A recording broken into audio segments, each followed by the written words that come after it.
लोक कला केंद्र के प्रस्तुति।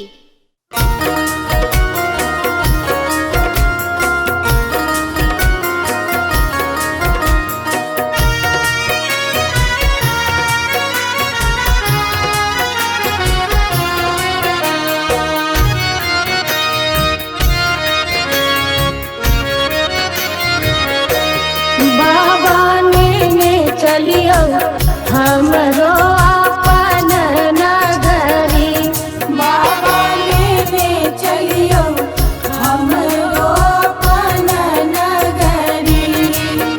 अपन नगरी हो झारखंड डगरी, अपन नगरी हो झारखंड डगरी। बाबा हमरो अपन नगरी, बाबा लेने चलियो हमरो अपन नगरी।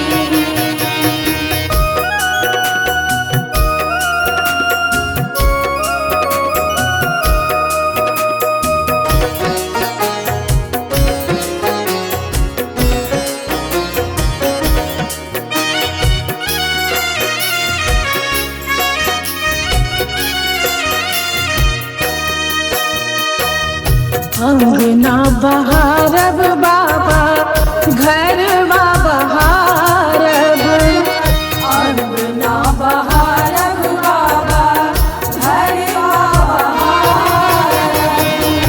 और बहारब वहाँ के देहरी, बाबा और बहारब वहाँ के देहरी। बाबा चलियो हमरो अपन नगरी, बाबा लेने चलियो हमरो अपन नगरी।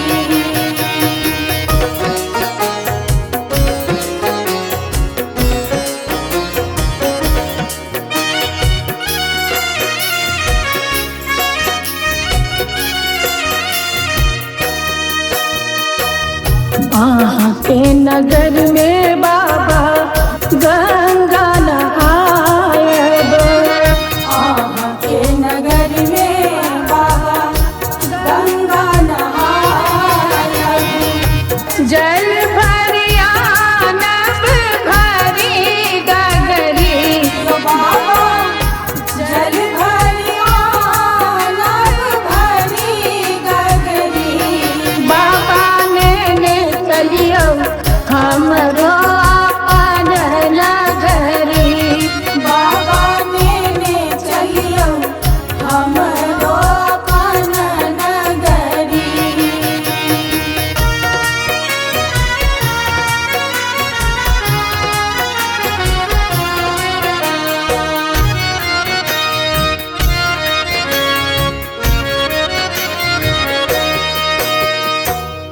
साँझ सवेरे बाबा झांकी निहार,